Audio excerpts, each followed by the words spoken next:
Hello guys, what's going on? Welcome back to another Relab Life episode. I'm still in the spirit of the New Year's, and therefore I'm still going to talk about strategic planning stuff that we often do here, or at least I do this a lot myself, that I share with my team members. Okay, so in this video I wanted to talk about how to drive an innovation culture within an organization or at workplace. Hopefully you enjoy it.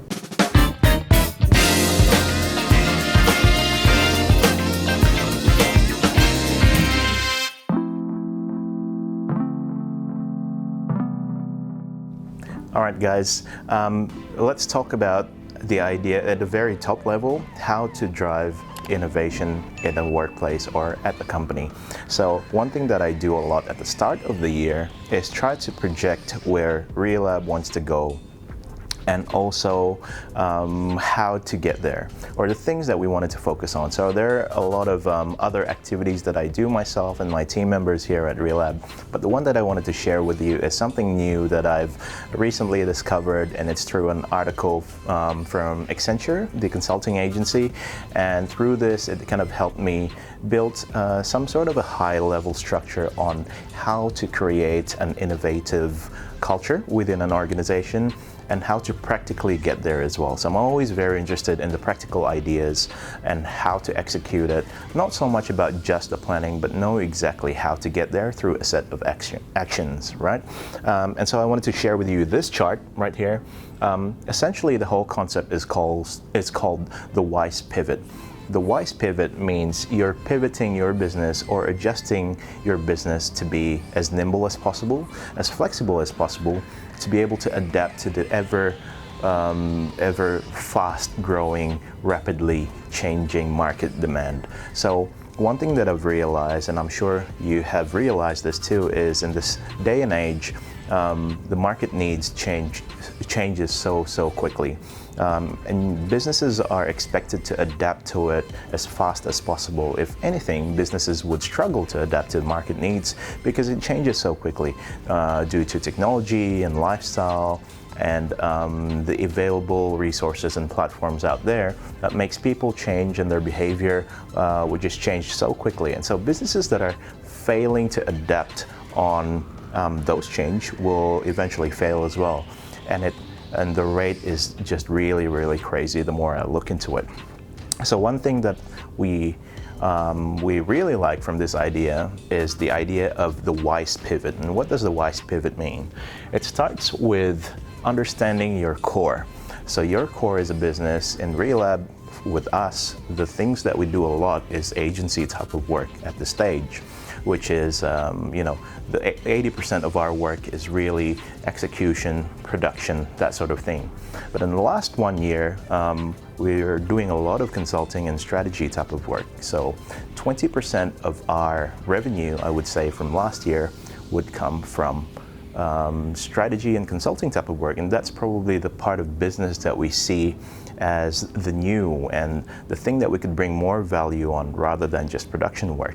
So to us, the core means really coming up with execution type of work, great quality at a faster speed, being able to deliver at a best practice solution as well.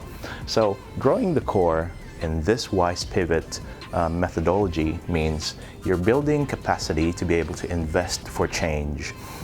Because eventually what you need to do is come up with new ideas, and that's where scale the new comes in.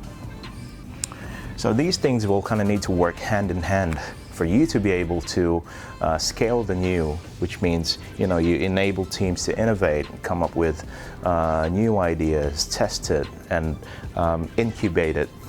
For you to do that, you need to have the investment capacity to do that, which means the most practical thing for you to do right now is to grow the core, strengthen it, be able to constantly deliver what you deliver best.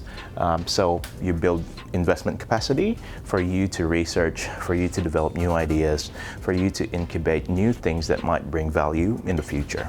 All right. So in our case, if growing the core, when I say our case, that means Relab.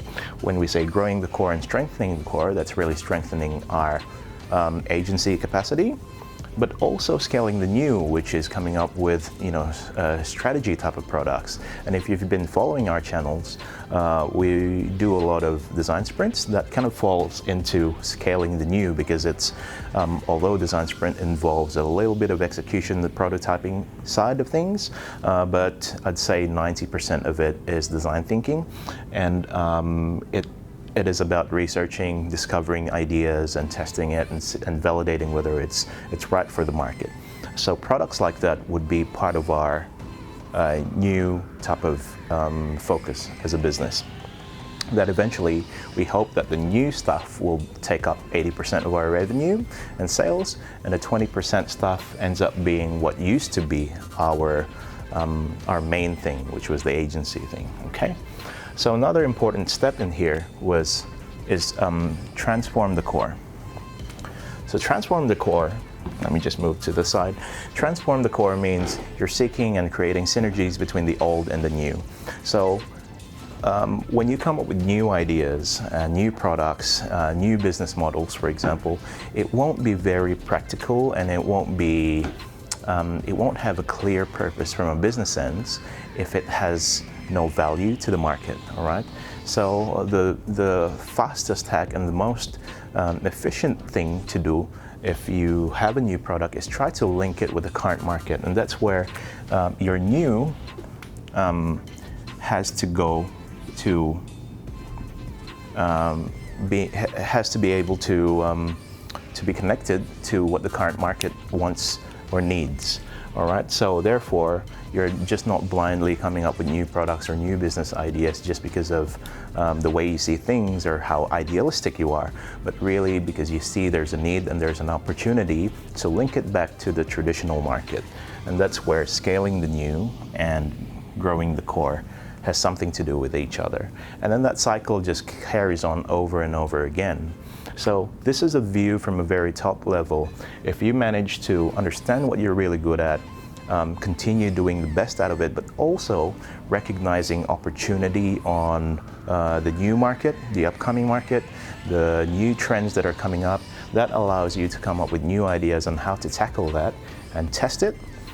And between the two, between the new and the old, you can try and create synergies where there's a lower risk and a high value opportunity. That's where you plug in the new idea into the market and see how they react to it.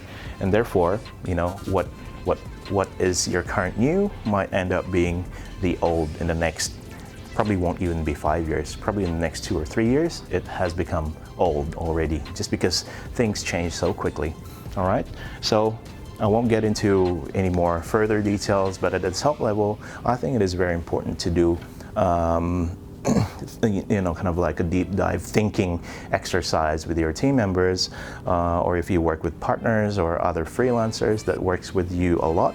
I think it's very important for you to try and come up with these type of ideas. Therefore, there's always an opportunity for you, because I believe businesses that are doing great has a very, very good chance for it to not be so great anymore in the near future. So therefore, you need to just be able to be nimble, flexible, quickly adapt to the current situation that will allow you to be valuable for a very long time. Hopefully that is helpful for you, whether you're running a business or whether you're a freelancer or whether you're just starting up.